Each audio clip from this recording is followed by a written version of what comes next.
appuntamento ormai consolidato, per noi è l'occasione di dare i numeri della giornata. Beh, pensate che parlavo con un amico giapponese, anche per avere informazioni, anzi l'ho sentito per avere informazioni da loro, ad esempio da loro i numeri non si danno e in molti altri paesi i numeri non si danno. Io invece penso che sia un fatto di civiltà, che tutti i giorni, siccome questa è una sfida della comunità veneta, di noi veneti, è bene che tutti i giorni ognuno di noi sappia qual è il limite della trincea che abbiamo guadagnato o che abbiamo perso giorno dopo giorno.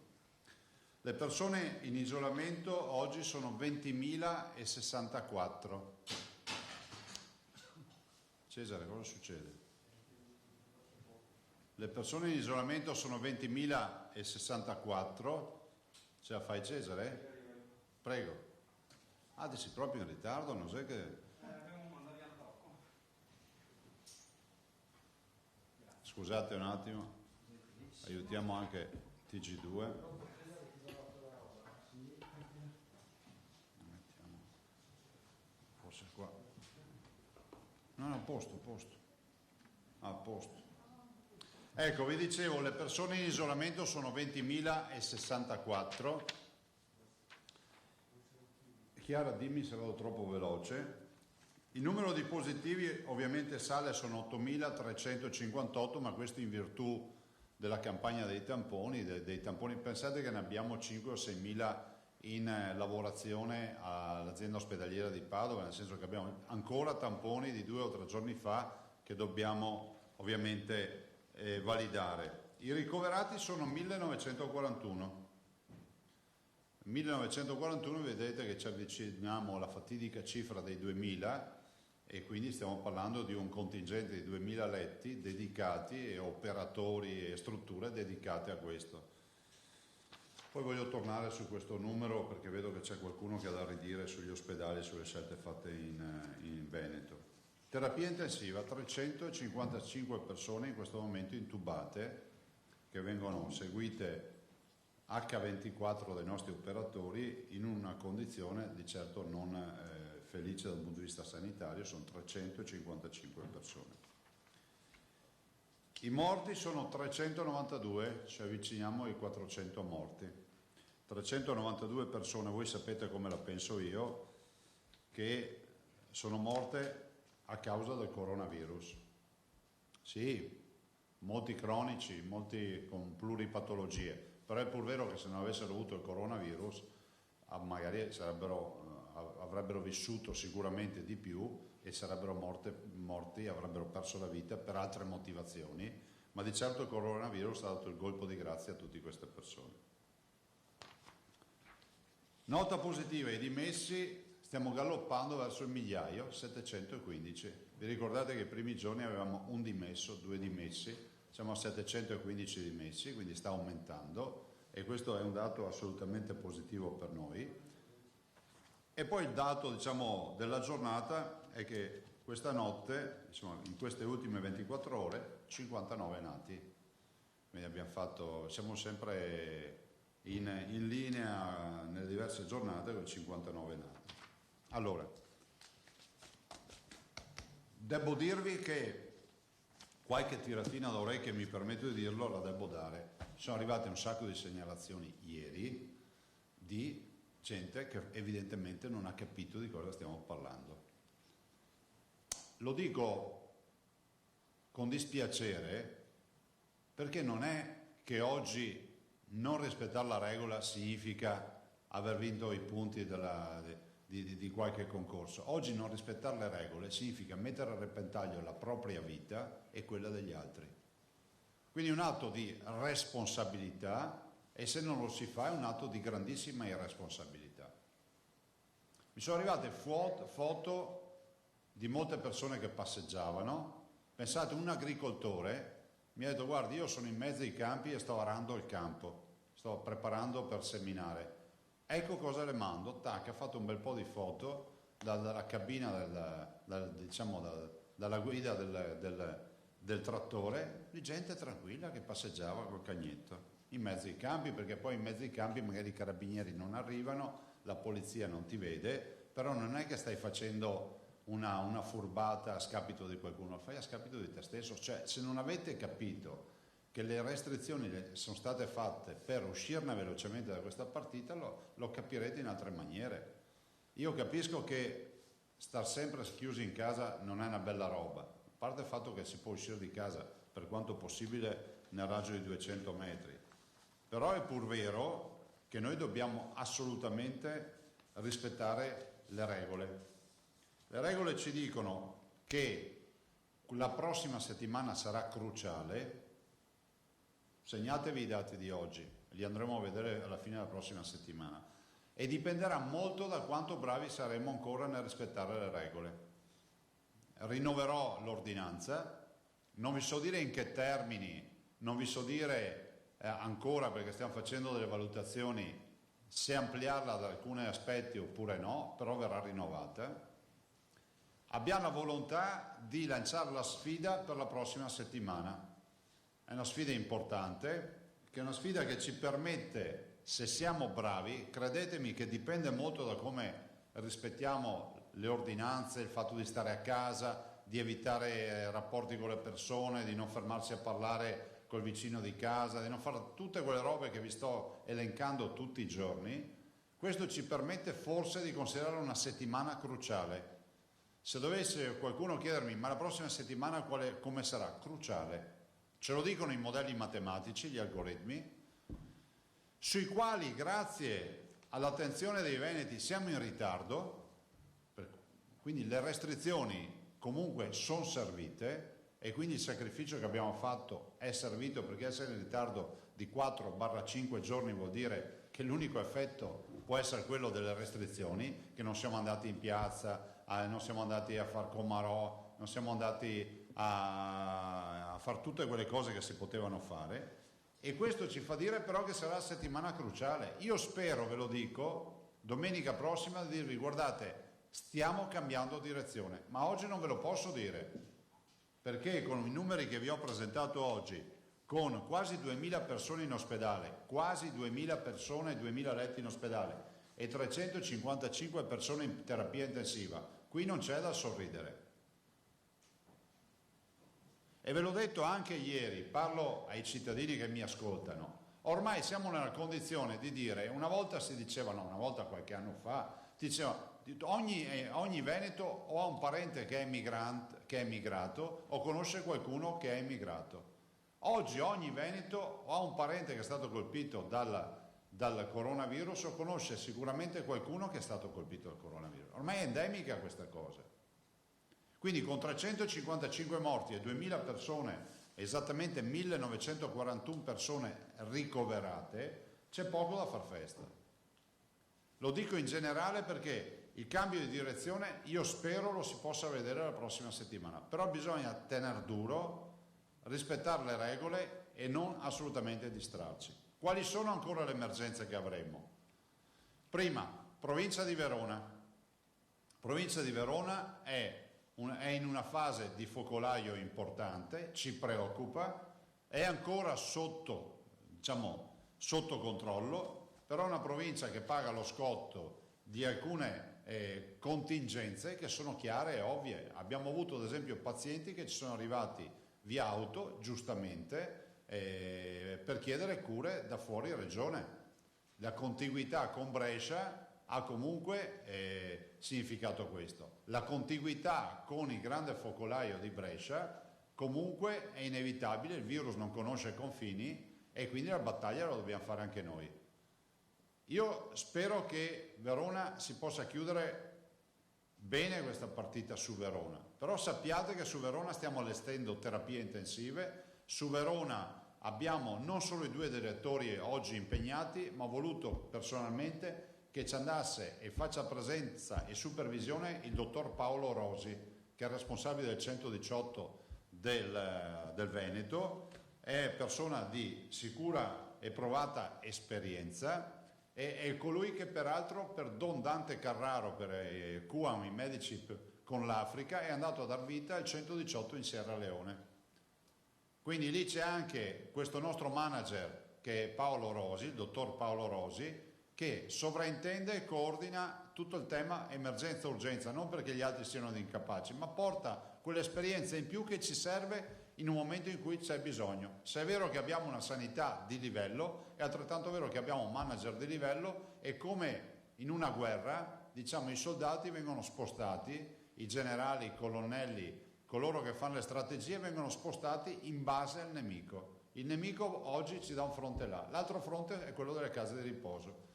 Vi annunciamo che già stamattina abbiamo fatto una campagna di tamponi nelle case di riposo. Beh, è bene ricordare che già li facevamo, questo è bene ricordarlo, in molti casi sono stati fatti. Ovvio che continueremo nei prossimi giorni, siamo assolutamente a fianco, ne abbiamo parlato tutta ieri con l'assessore Lanzarin, siamo assolutamente a fianco alle gestioni, ai familiari, lasciatemelo dire. Ieri ho parlato con un familiare e mi ha detto: guardi, noi vediamo foto di WhatsApp, qualche filmato, e poi di punto in bianco apriamo il giornale e vediamo 7 morti nella casa dove c'è mio padre, e dice: cosa sta succedendo? Case di riposo purtroppo hanno come ospiti il candidato ideale come ospite per il virus, lo sappiamo, spesso sono persone che hanno anche salute debilitata, che comunque non godono di perfetta salute, spesso sono case di riposo per non autosufficienti. Noi dobbiamo evitare che diventi una strage. Gli abbiamo forniti di dispositivi, li stiamo mandando tutti i giorni, non dal primo giorno perché non ne avevamo neanche per i nostri dipendenti. Guardate, io spero che sia chiaro a tutti che le mascherine sono iniziate ad arrivare veramente da sta settimana. Spero che sia chiaro a tutti che da sta settimana io ho iniziato a parlare di 13 milioni e mezzo di mascherine. Spero che sia chiaro a tutti che non c'erano fonti di approvvigionamento. Guardate, assieme all'assessore Bottaccin abbiamo fatto una prova 10 giorni fa e abbiamo comprato le mascherine su Amazon. Sono arrivate quando? 2-3 giorni fa. Abbiamo detto, cerchiamo di capire anche se dovessimo, vi dico anche di più, quando in quel momento dicevamo, siccome prima o poi ci sarà necessità di mettere la mascherina, non vorremmo mai che qualcuno dicesse loro ce l'hanno perché sono dei fortunati. Io ho detto ce le compriamo, ce le siamo comprate su Amazon e ce le ho qua se volete vedere, anche quelle buste con tutto, sono quelle chirurgiche ovviamente. Ma quante era come? Una ventina? Trentina? 20 sul primo e 10 sul secondo, 30 mascherine. Ma lo dico perché era impossibile trovare mascherine. Adesso le mascherine arrivano, stanno arrivando, e tutte le mattine, vi posso garantire da 2 o 3 giorni, inviamo tutte le ULSS e inviamo ovviamente alle case di riposo per il tramite delle ULSS. La prossima settimana dovremo avere l'arrivo finalmente della grande fornitura.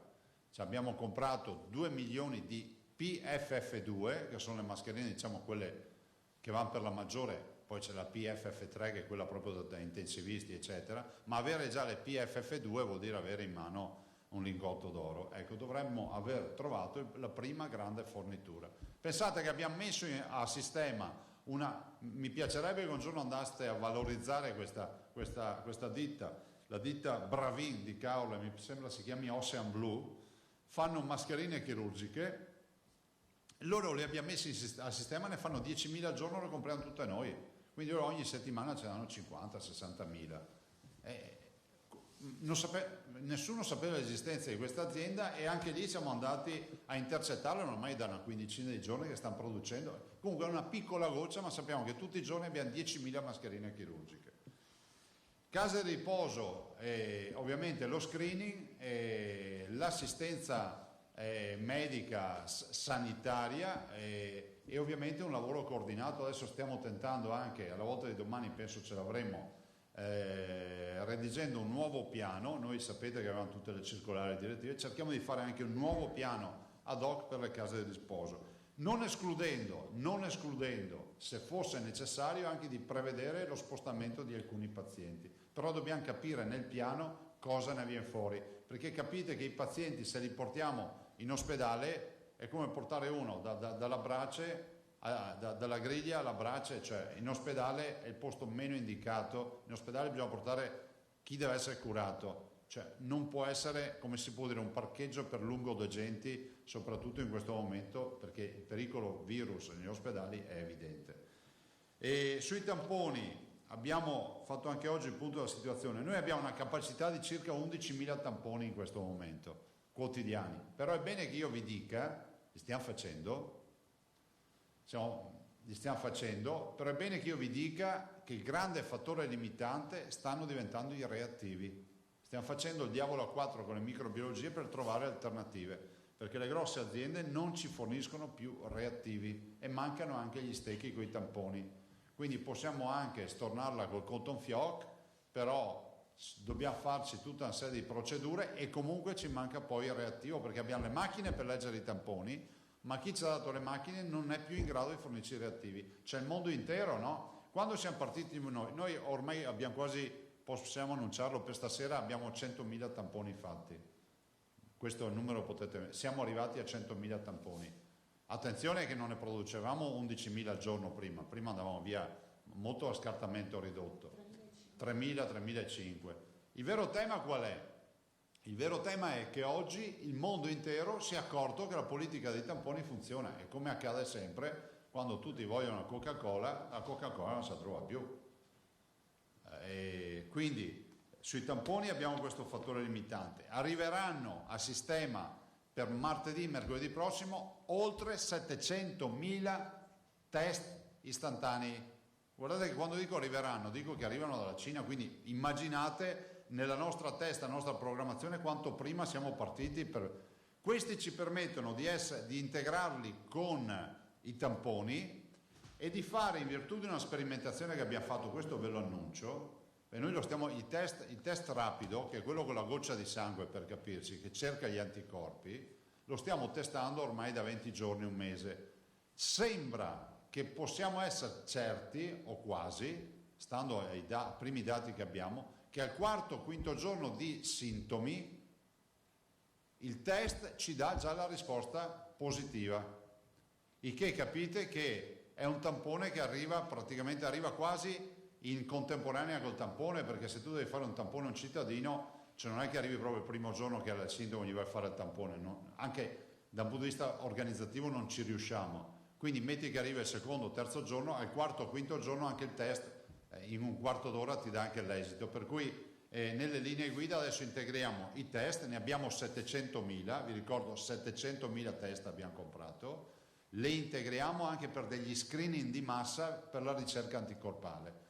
Poi c'è un altro fronte sul quale stiamo lavorando con le microbiologie, che sono le prove sierologiche, che sono sempre la ricerca degli anticorpi ma col prelievo del sangue e quindi con tutta una modalità più da laboratorio, però diciamo che integrando i tamponi che avranno sempre più difficoltà ad essere realizzati, i 700.000 test che abbiamo comprato in tempi non sospetti, lo sottolineo, questo dà anche una dimensione della nostra programmazione, e quello che arriva dalle microbiologie, le prove sierologiche, ci aiuterà comunque a tenere monitorato. Siamo pronti con le linee guida che vi presenteremo domani ad applicare le somministrazioni con delle squadre speciali di idrossiclorochina a domicilio, il che vuol dire partire subito con le terapie senza portare in ospedale i pazienti, perché c'è una oggettiva remissione dei sintomi in base a questi trattamenti. Direi che è un quadro abbastanza chiaro. Ai cittadini faccio la solita preghiera di non uscire di casa, siamo sabato domenica, quindi il lavoro è ridotto al minimo rispetto a coloro che hanno impegni lavorativi, e queste attività vi invito a farle entro i 200 metri di casa. Se dovete uscire di casa, restate in casa, cercate di dedicarvi ad altre attività, ce ne sono molte che si possono fare, e abbiate ancora pazienza, ma ne verremo fuori. Domande? Presidente, buongiorno, se posso... Ah no, sì, volevo dirvi questa storia, grazie, dei ricoverati. Guardate, io vedo e capisco che ci sia tensione e problemi, ma se noi non avessimo programmato gli ospedali e Covid Center, qualcuno mi dovrebbe spiegare dove sarebbero oggi 2000 persone con il virus. Lo capite? Non potevamo spargerle in giro per il Veneto. I Covid Center ci servono a questo, ci servono comunque come appoggio e comunque ci servono un sacco di attività e di ospedali. Peraltro ho un dato che su 1941 Covid, poi abbiamo 8.860 ricoverati che non sono Covid. 8.860 ricoverati che non sono Covid. Quanto a Schiavonia, vedo che c'è sempre dibattito, il loro problema è il nostro problema, Monsei, c'è Schiavonia o quant'altro. Guardate, non è, ve lo dico col cuore in mano, non è che c'è da sta parte i lazzaroni che non capiscono niente, dall'altra parte quelli che hanno capito tutto, ma io sono assolutamente nei panni di uno che vive nella bassa padovana piuttosto che nella zona dell'Alto Vicentino o a Vittorio Veneto piuttosto che a Jesolo o a Villafranca nel Veronese o quant'altro. Però noi dobbiamo fare delle scelte in maniera tale da bilanciare anche sul fronte delle cure. Adesso, ho letto di qualcuno che dice che l'ospedale, cioè, ad esempio l'ospedale di Rovigo è distante. L'ospedale di Rovigo, cioè, ho verificato, sono 23 km, roba del genere, tutta autostrada. Torneranno gli ospedali vicino a casa, però voglio anche dire che noi dobbiamo garantire la sanità. Vogliamo tranquillizzare i cittadini che sulla sanità in un momento di emergenza totale, a meno che qualcuno non abbia capito cosa stiamo vivendo, a meno che qualcuno non abbia ancora capito, siamo ancora in grado di garantire la sanità a 9.000 persone che anche oggi sono ricoverate. Le sale operatorie funzionano per gli oncologici. Ho letto ieri sera una notizia di una signora che mi dice: io sono un'oncologica, sono stata operata, ho fatto le chemioterapie a Schiavonia, adesso mi viene l'ansia. La capisco, la sostengo, ma l'ansia non toglie che ti garantiamo le cure a Rovigo piuttosto che a Piove di Sacco o non so dove ti hanno indirizzato. Cioè, a me, voglio dire, a me viene l'ansia come amministratore quando non sono in grado di garantire la cura a qualcuno. Posso capire il cittadino che gli venga l'ansia perché cambi gli schemi di gioco, ma sta roba qui io spero duri poco. È ovvio che non può durare anni. Cioè, nel nostro modello, ve l'ho detto 1 miliardo di volte, metà aprile picco e poi si va scendendo. Io spero che alla volta di fine maggio-giugno, se tutto torna come prima, torna più bello di prima, torneremo anche con un'esperienza rispetto alla cura e all'emergenza urgenza che sarà sicuramente più importante. Allora, va la mia vicinanza a tutti i sindaci, a quelli che hanno capito e anche a quelli che non hanno capito. Va la mia vicinanza, la nostra vicinanza a tutti i cittadini. Ma credetemi, stiamo veramente facendo i salti mortali per garantire le cure ai cittadini. Non è che si risolve dicendo: a casa mia mi tieni aperto l'ospedale e gli altri si arrangino, perché purtroppo se dovessimo aprire secondo alcune istanze, riaprire vuol dire che qualcun altro deve trovarsi in strada per la logica dei numeri. E comunque, finché ci sono io, si va avanti così. Mi venite a contestare quando non saremo più in grado di garantire le cure anche a chi ha diritto a cure. Prego. Presidente, le volevo chiedere, buongiorno, un commento sui fondi stanziati dal governo proprio ieri sera. Quanti fondi stanziati? Non so. I 4 miliardi e 3? E 400 per 4 stelle. Sì, guardate, io dico una cosa, voi sapete, non ho mai fatto polemica e non voglio proprio farla oggi. Possiamo dire non basta ma aiuta, ecco, questo è lo slogan, nel senso che io mi immagino che tutti noi cittadini vorremmo vedere un bel piano Marshall, come hanno fatto i tedeschi, 550 miliardi stanziati, e almeno capiamo qual è l'inizio e qual è la fine di questo progetto, perché magari alla fine scopriremo che il governo ci darà una miniera di lingotti d'oro, però magari saperlo prima uno si regola, no? Io parlo con le imprese e tutte le imprese sono preoccupate perché dicono: stiamo navigando a vista, cioè che misure ci saranno, cos'è che fate anche per le nostre scelte industriali. Guardate, ho parlato anche questa mattina con dei grossissimi industriali, tra i più grandi in Veneto e tra i più grandi a livello internazionale, e anche con piccoli imprenditori, e tutti dicono la stessa cosa, mi dicono: dateci una direzione, diteci dove volete arrivare con le misure, con i benefit, con le casse integrazioni, con tutte le... e dopodiché noi ci arrangiamo. Molte imprese mi dicono: guardate, noi non siamo scioccati dal coronavirus perché l'abbiamo già vissuto in Cina con le nostre unità produttive cinesi, abbiamo già capito, le nostre mense in Cina hanno già i separé dopo il coronavirus, sappiamo già cosa accadrà qui, però dateci una direzione, e la direzione viene data da un piano e degli stanziamenti importanti. Poi ripeto, l'Europa chi l'ha vista?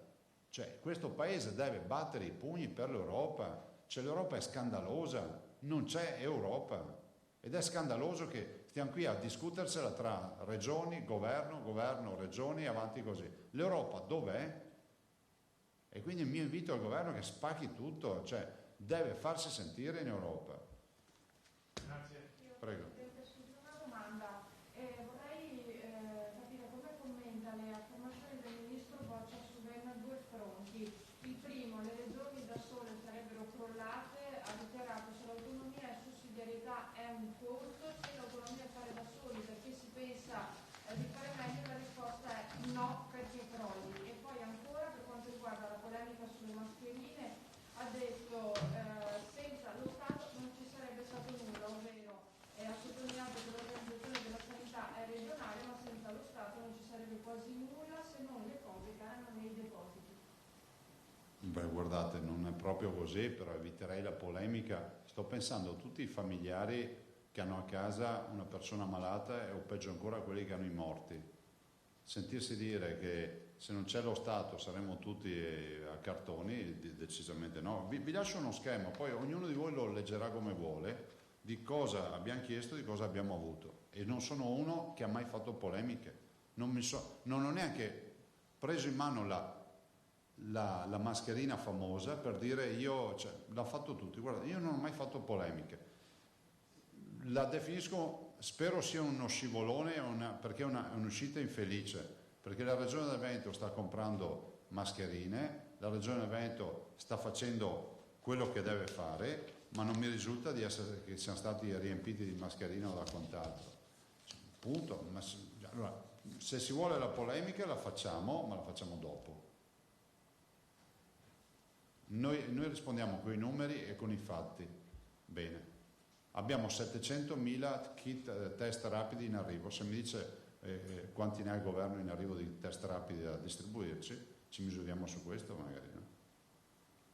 Sì, se posso per stare sul tema che ci ha fatto la collega, anche noi ieri abbiamo ricevuto una comunicazione che abbiamo pubblicato in consiglio del ministro Boccia in cui dice che domani darà una fotografia esatta del materiale sanitario che il commissario ha intenzione di distribuire a tutte le regioni. Lei ci può fare il quadro? Ma io vi do quello, vi posso lasciare la lista, ve la lascio cartacea al 25, no, al 25, cioè sono le date, ve la guardate, poi decidete voi cosa scrivere. Ha trovato il 25 con previsione fino al 31. Che è quello che voi avete chiesto e quello che è arrivato? Esatto. Sì, c'è tutto. Esatto, Dino. Cioè, tanto per darti un'idea, ma guardate, mi spiace, mi trovo anche ad essere imbarazzato perché sinceramente conosco Boccia e spero sia uno scivolone, perché tanto per dare un'idea, Ma forse rispondeva De Luca più che a lei, Presidente. ho capito, ma ora doveva dirlo. Tanto per dare l'idea, noi abbiamo bisogno di 200.000 PFF3 al giorno, se ne sono state consegnate, scusate, 3.210. Sono 200.000 al giorno, consegnate soltanto 3.210. Le PFF2 ne abbiamo bisogno di 200.000 al giorno, consegnate 152.000. Le chirurgiche ne abbiamo bisogno 500, quante sono queste qua? 550.000. Al giorno, ce ne hanno consegnate 682, ma al giorno? Non è che sono consegnate al giorno, in totale? Sì, le famose 3.210 di F3 sono state consegnate in totale. Però scusate, che sia chiaro che il sottoscritto non ha fatto polemica e non la faccio. Per me questa sono dati che abbiamo qui, me li sono fatti dare perché immaginavo che qualcuno alla luce delle dichiarazioni me li avrebbe chiesti. Per me è chiuso qui. Vi do i dati, poi voi fate tutte le vostre riflessioni. Sono dati ufficiali del carico-scarico di quello che è arrivato. Se non ci sono mascherine nel mondo, io vedo che ho avuto difficoltà a recuperarle, non ho mai fatto le pulci al governo perché non me le dà. Mi avete mai sentito dire qualcosa?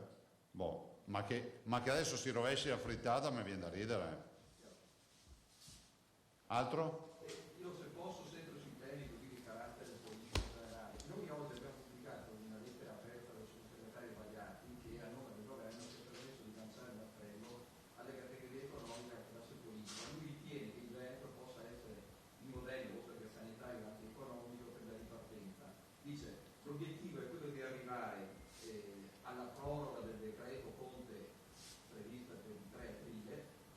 una chiusura diversa rispetto a quella attuale, per consentire ad alcuni settori che secondo lui potrebbero essere già pronti a entrare in funzione di ripartire. Lei ritiene che questa sia una considerazione utile o è intempestiva in questo momento?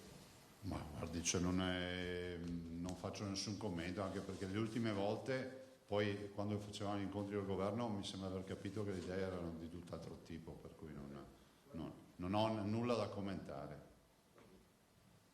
Io avrei un po' di domande, colleghi dai giornali, poi facciamo l'ultimo giro. Stavolta vado in ordine inverso, all'ordine di arrivo. Domenico Basso, cosa potrebbe prevedere una ordinanza più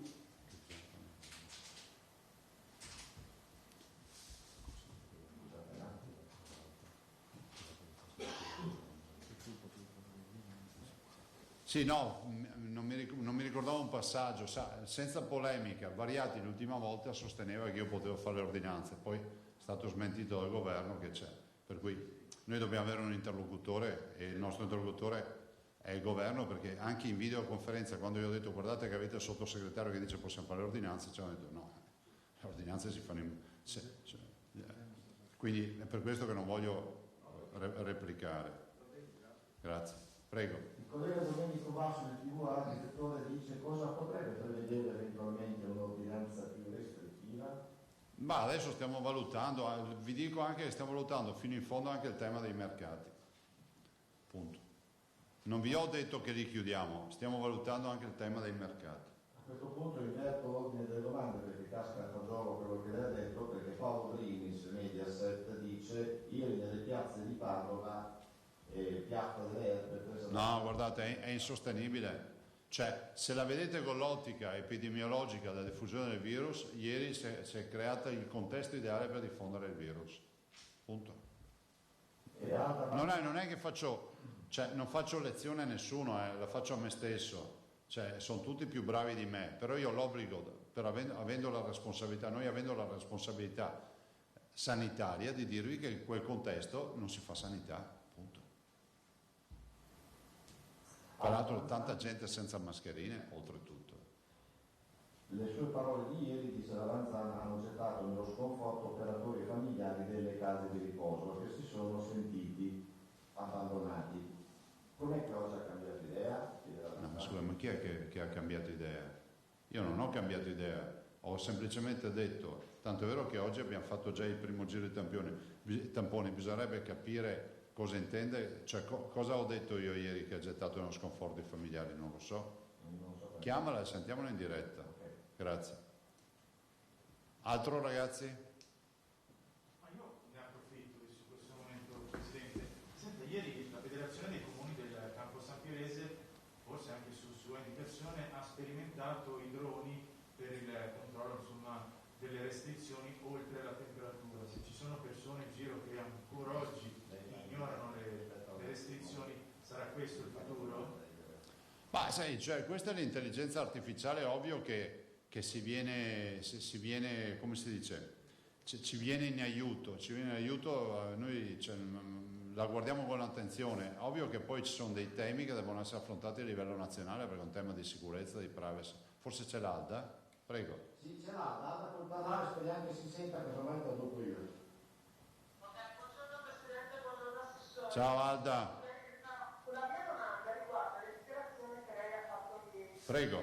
E cioè le case di riposo non sono enti regionali, non vengono a dire a noi se non hanno mascherine, eccetera. Le dichiarazioni di ieri, come dicevo nella domanda letta dal portavoce Parmigiani, hanno gettato nello sconforto operatori, gestori e familiari. Si sono sentiti abbandonati. Risulta anche che ci sia stato un carteggio.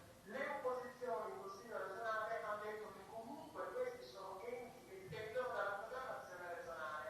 Lei oggi dice non li abbandoniamo se non verrà un piano ad hoc. Quindi la domanda che ricordo è cosa è cambiato da ieri in cui diceva non sono enti regionali? No.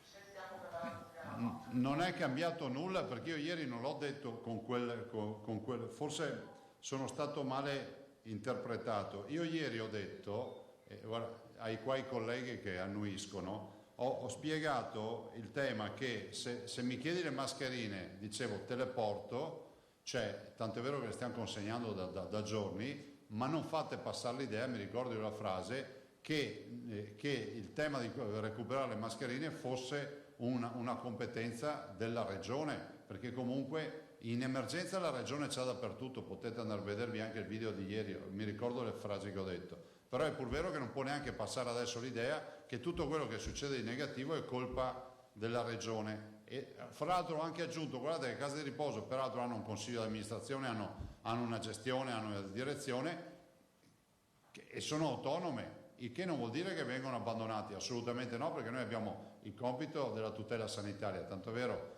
che abbiamo fatto tamponi, oggi abbiamo una squadra che è uscita un po' dappertutto, ma abbiamo tamponato che so Merlara piuttosto che altre realtà e abbiamo ben chiaro questo, quindi se la preoccupazione è una retromarcia no, confermo quello che ho detto ieri e confermo quello che ho detto oggi, se andate a vedere il video il passaggio è molto chiaro.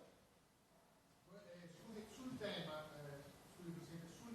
delle mascherine, sappiamo perché ci hanno avvertito che in una casa di riposo avevano ordinato 50.000 mascherine, erano arrivate in dogana gliele hanno bloccate perché dicono la programmazione regionale, cioè le due cose. No. In dogana gliel'hanno bloccate, in dogana gliel'hanno bloccate perché la Protezione Civile Nazionale ha fatto questa disposizione, cioè sta ordinanza di bloccare tutto quello che non è indirizzato alla regione. Nel momento in cui vengono intercettate, si vede che sono della casa di riposo, per quando la regione sa, dice ok, è vero, esiste una casa di riposo. Perché? Sì, non lo so, cioè adesso che casa di riposo è? Noi ci sono casi in cui sono state bloccate, poi si sapeva che erano tipo per l'OIC o in qualche altra parte, sono state sbloccate dalla Protezione Civile veneta, quindi succede così, non so questo caso specifico. Consorzio Veneto Salute. Verifichiamo, però di solito se noi abbiamo lo sblocchiamo. Però attenzione che non siamo noi a bloccarle, c'è una direttiva per evitare che ci sia commercio di mascherine che escono dai canali quelli della sanità e vadano da altre parti. Cioè considerate che c'è roba bloccata che fa semplicemente passaggio in Veneto o passa per l'Italia e non è per l'Italia, quindi è giusto bloccarla, come fanno gli altri paesi. Io vorrei ancora avanzare un Prego. secondo. Alda, vai pure. Posso? Prego Alda. Grazie. Senta Presidente, ma allora così chiudiamo il cerchio, ci può anticipare qualcosa di questo piano in cui dice anche possibile trasferimento degli anziani, immagino quelli malati, o forse si riferisce a coetanei, che cos'è che avete in mente? Perché effettivamente la situazione nelle case di riposo è pesante, cioè continuiamo ad avere molti morti, e ci sono persone molto delicate e esposte al virus. Si può anticipare che cosa avete in mente? No, guardate, intanto... Ci sono tanti morti, mi dicono dalle redazioni locali. Sì, Grazie. guardate. Allora, affrontiamo il tema in maniera più approfondita, approfittiamo di Alda Vanzan che me l'ha chiesto. Primo, noi abbiamo già tutta una serie di circolari di direttive, non è che dobbiamo fare un piano nuovo per le case di riposo, e non vorrei passasse questo concetto domani che si titola, si dice Zaia nuovo piano per le case di riposo. Stiamo mettendo insieme tutte le direttive fatte cercando di mettere in linea tutte le azioni in maniera tale di essere ancora più incisivi, ma ci sono già le direttive rispetto ai comportamenti da tenere di natura sanitaria.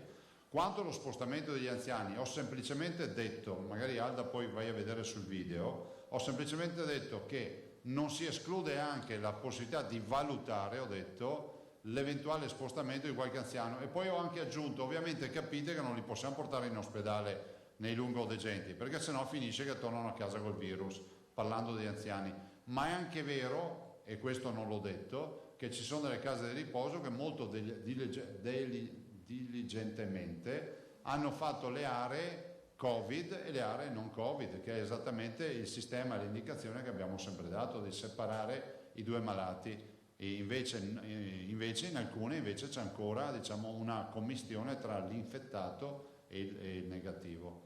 Questo, dico solo questo.